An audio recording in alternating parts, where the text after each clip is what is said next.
রাজনীতি কি শুধুই আদর্শের লড়াই, নাকি দিন শেষে এটি কেবলই টিকে থাকার এক নির্মম গণিত, যেখানে 2 আর 2 এর 4 মেলানোটা মুখ্য, নীতি বা নৈতিকতা সেখানে গৌণ। আর এই টিকে থাকার জন্য শত্রুকে বন্ধু করে নেয়াই নিয়ম। সে নিয়ম মেনেই চলছে এই মুহূর্তে বাংলাদেশের রাজনৈতিক অঙ্গনে জোট গড়ার খেলা। ভিন্ন মতের পথের অনুসারীরাও ভোটের টানে জোট বাঁধছেন, যেমন এনসিপি জামাতের 11 দলীয় জোটে 10টি ইসলামী দল, এনসিপি সেখানে একা। কিন্তু কেন এই জোটে এনসিপি আসলো এবং জামায়াতি বা কেন এই শহুরে তরুণের দলকে টানলো, সেটা একটু বোঝার চেষ্টা করি। শহুরে শিক্ষিত তরুণ সমাজ, বিশেষ করে জেনজি প্রজন্মের কাছে তাদের গ্রহণযোগ্যতা ঈর্ষণীয়। কিন্তু বাংলাদেশের ভোটের রাজনীতি তো কেবল শাহবাগ কিংবা গুলশানে সীমাবদ্ধ নয়। প্রত্যন্ত অঞ্চলে যেখানে আসল ভোট ব্যাংক ঘুমিয়ে আছে, সেখানে এনসিপি অনেকটাই নিঃসঙ্গ। তাদের নেই তৃণমূলের শক্তিশালী নেটওয়ার্ক, নেই পোলিং এজেন্ট দেওয়ার মতো বিশাল কর্মী বাহিনী। আর ঠিক এখানেই জামায়াত ইসলামের অপরিহার্যতা। এনসিপির জন্য জামায়াত কেবল একটি দল নয়, বরং একটি রেডিমেড পলিটিক্যাল ক্যাপিটাল।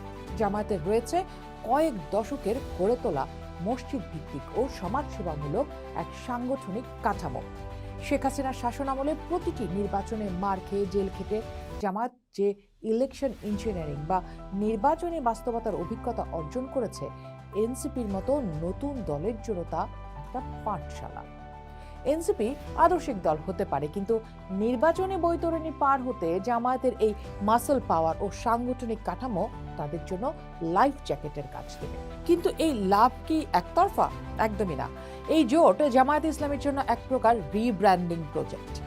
আন্তর্জাতিক এবং জাতীয় পরিসরে জামাত দীর্ঘদিন ধরে একটা হার্ডকোর ইসলামিস্ট ইমেজের সংকটে ভুগছে। এনসিপির সাথে জোট তাদের সেই গায়ে মাখা কট্টর তকমাটা ঝেড়ে ফেলতে কিছুটা সাহায্য করবে।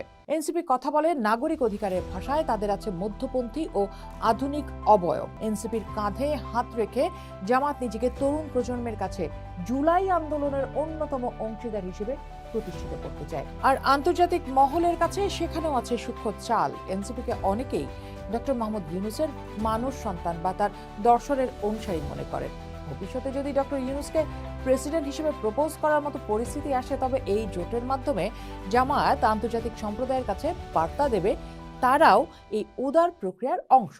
অর্থাৎ এনসিপি হলো জামায়াতের জন্য সেই সফট শেল বা নরম আবরণ যা তাদের গ্রহণযোগ্যতার সংকট কাটাতে সাহায্য করে। তবে মুদ্রার উল্টো পিঠও আছে। এই জোটকে কেন্দ্র করে এনসিপির ভেতরেই শুরু হয়েছে ভাঙন। আদর্শিক দ্বন্দ্বে দল ছেড়েছেন একাধিক নেতা। সাংবাদিক ফরিদ আহমেদ যেমন প্রশ্ন তুলেছেন, নির্বাচনী সমঝোতার মাধ্যমে কে লাভবান হলো, এনসিপি নাকি জামায়াত? তার চেয়েও বড় প্রশ্ন, এই সিদ্ধান্ত এনসিপির ভবিষ্যৎকে কোন দিকে নিয়ে যাবে। অন্যদিকে আন্তর্জাতিক গণমাধ্যমে বাংলাদেশের রাজনীতির নিয়মিত বিশ্লেষক ডক্টর মোবাশ্বের হাসান বিষয়টিকে দেখছেন খুব প্র্যাকটিক্যাল লেন্স দিয়ে। তিনি স্পষ্টভাবে বলছেন, এটি উভয় পক্ষের জন্য উইন উইন সিচুয়েশন।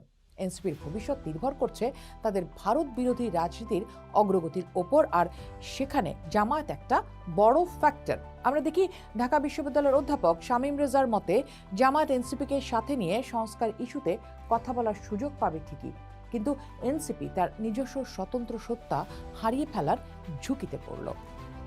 যুক্তরাষ্ট্রের মেভিল স্টেট ইউনিভার্সিটির সমাজবিজ্ঞানের অধ্যাপক হেলাল মহিউদ্দিন এই জোটের পক্ষে কিছু শক্ত যুক্তি দাঁড় করিয়েছেন, যা উপেক্ষা করা কঠিন। প্রথমত তিনি বলছেন, পলাতক স্বৈরাচার আওয়ামী লীগের ছায়া কাঠামোর পুনরুত্থান ঠেকাতে একক লড়াই ঝুঁকিপূর্ণ। জুলাই বিপ্লব অর্থহীন হয়ে যাবে যদি লীগপন্থী শক্তি ফিরে আসে। দ্বিতীয়ত, জামায়াতের কর্মীরা অত্যন্ত সুশৃঙ্খল। কেন্দ্রের নির্দেশে তারা বিনা বাক্যে জান প্রাণ দিয়ে কাজ করে, যা বিএনপির ক্ষেত্রেও সবসময় নিশ্চিত নয়। নির্বাচনী মাঠ ব্যবস্থাপনায় এটি বিশাল সুবিধা। তৃতীয়ত, নতুন দলের জন্য নির্বাচনী নিরাপত্তা ও অর্থ জোগাড়ের ঝুঁকি অনেক। জোটবদ্ধ হলে জামায়াতের মতো দলের প্রতিষ্ঠিত রিসোর্স ব্যবহার করে এনসিপি সেই ধকল কাটাতে পারবে। এটি তাদের জন্য এক প্রকার শর্টকাট বা অনায়াস পাওনা। অনেকে বলছেন, এনসিপি তার উদার ভাবমূর্তি হারাচ্ছে, জামায়াতের অতীত বোঝা তারা কাঁধে নিচ্ছে। কিন্তু বাস্তবতা হলো, বাংলাদেশের রাজনীতিতে আদর্শ শব্দটা এখন জাদুঘরের বস্তুর মতো। এখানে মুখ্য হলো ক্ষমতা এবং পুঁজির উপর নিয়ন্ত্রণ। অতীতে আওয়ামী লীগ জামায়াতের হাত ধরেছে, বিএনপিও ধরেছে। ইতিহাস বলে, সাধারণ মানুষ 5 বছর পর কে কার হাত ধরেছিল তা মনে রাখে না, মনে রাখে কে ক্ষমতায় ছিল। এনসিপির অনেক নেতাই ব্যক্তিগত জীবনে পুঁজির উপর নিয়ন্ত্রণ প্রতিষ্ঠায় সফল। তারা জানেন রাষ্ট্রযন্ত্রের অংশ না হলে পরিবর্তন বা সংস্কার কোনোটাই সম্ভব নয়। তাই এই জোট কোনো আবেগের মিলন নয়, এটি প্রয়োজনের রাজনীতি, একে অপরের দুর্বলতা ঢাকার এক পারস্পরিক নির্ভরতা। এখন তাই আর ঠিক ভুল বলে কিছু নেই, সিদ্ধান্ত এখন সময়ের হাতে। পোস্ট দেখুন, ভাবুন, করুন, পোস্টের সাথেই থাকুন।